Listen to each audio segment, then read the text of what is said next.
back to Bedtime Stories with Meemaw. Tonight's story is called The Biggest Apple Ever.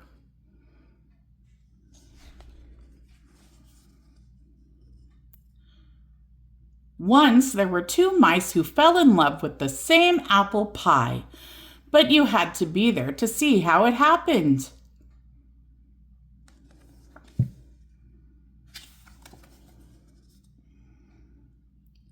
On opening day at Mouseville School, the principal, Mr. Mouser, made an announcement. We will be learning about apples this fall, and to get things started, we will have a contest. Whoever brings in the biggest apple to his teacher will win a special prize. The judging will take place on Friday. Good luck to everyone.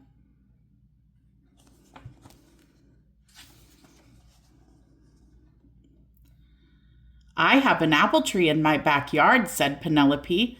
I bet it has really big apples. There's an apple tree across from my house, said James. I'm going to climb it as soon as I get home. I don't have any apple trees, said Clayton, the house mouse, but I'm going to find Mrs. Mousely the biggest apple ever. No, you're not, said his friend Desmond, the field mouse. I am. Oh, yeah, said Clayton. Yeah, said Desmond.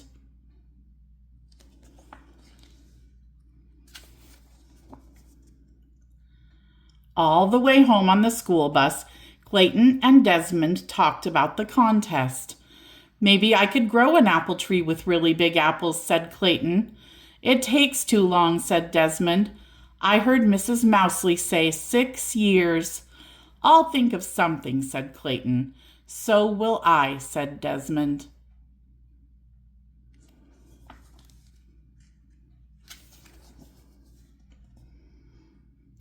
When Clayton got off the bus, he sneaked back into town to see what Penelope and James were up to.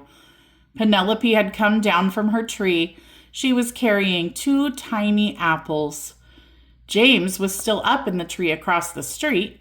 He was picking very small apples. Clayton knew he'd seen bigger ones at the market.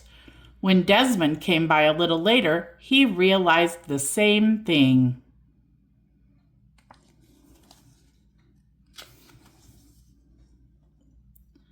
The next day at school, Penelope and James brought in their tiny apples. No one else had brought in anything.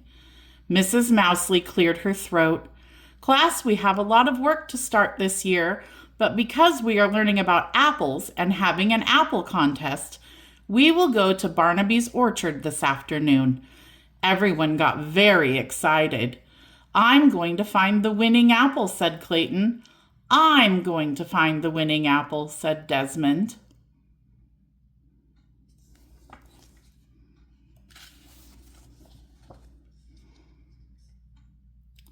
At the orchard, Mrs. Mousely pointed out the different kinds of apples.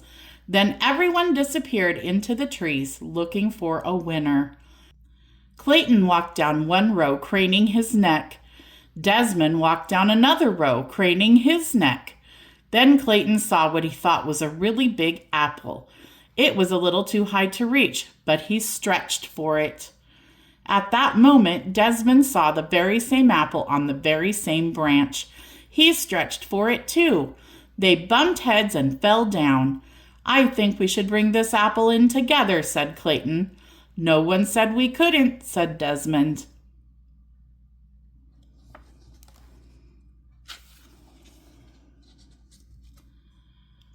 But when they got back to the bus, James had an apple that was even bigger. The apple was so big he could hardly carry it. Clayton and Desmond looked at each other. What would they do now?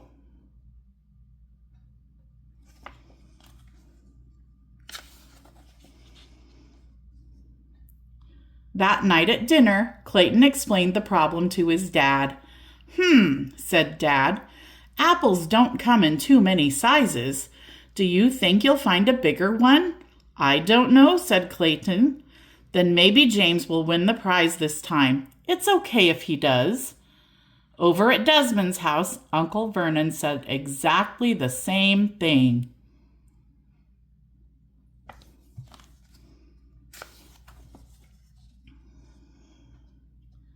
But Clayton and Desmond were still determined. The next afternoon, they met at Barnaby's orchard. They picked 2 huge baskets of apples, but nothing they found was bigger than the apple James had picked. "You know," Clayton said, "I think Dad was right. This time James gets to win. But we've got all these apples. Why don't we bake a big apple pie?" Desmond laughed. "Great, let's bake the biggest apple pie ever, and we'll make it for our class." Clayton nodded. "And I think I know where we'll find a pie pan that's big enough."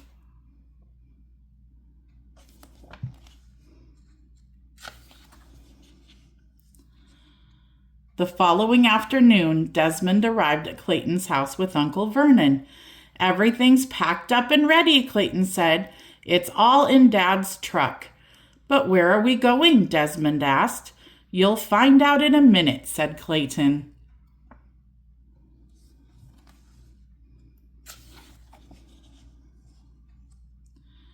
Dad drove with Clayton and Desmond beside him in the front seat. Uncle Vernon stayed in back with the apples and other ingredients for the giant pie. As they came around a corner, Desmond gasped, "Tony's Pizza!" "Of course," said Clayton. "What could be better than a giant pizza pan?"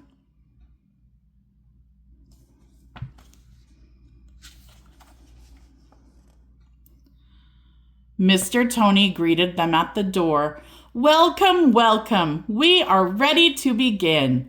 And so they got to work making the dough for the crust, kneading it, rolling out half into a big circle, and spreading it over the deep dish pan. Then everyone peeled and sliced the apples, mixed together the sugar and spices, and spread the rest of the dough on top. "Wow," said Clayton and Desmond when they were finished. "Wow, wow, wow." "An hour," said Mr. Tony. "Give me an hour." The giant pan just fit into his huge oven.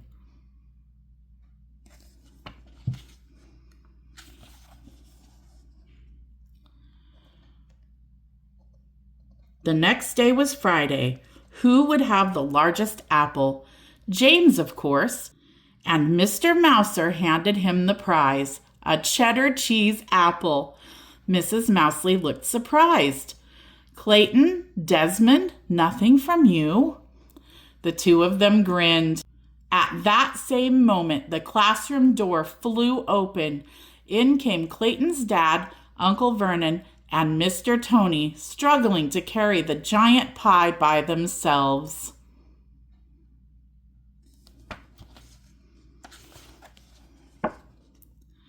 "That's wonderful," said Mrs. Mousley. "That's the biggest apple pie ever." "We made it for the whole class," said Clayton. "All of us together," said Desmond. They shared a high five, and everyone in the class had a very big slice. The end. I hope you enjoyed the story, The Biggest Apple Ever. God bless each of you. Come back soon for more stories. I pray you have sweet dreams tonight, and until next time, bye for now.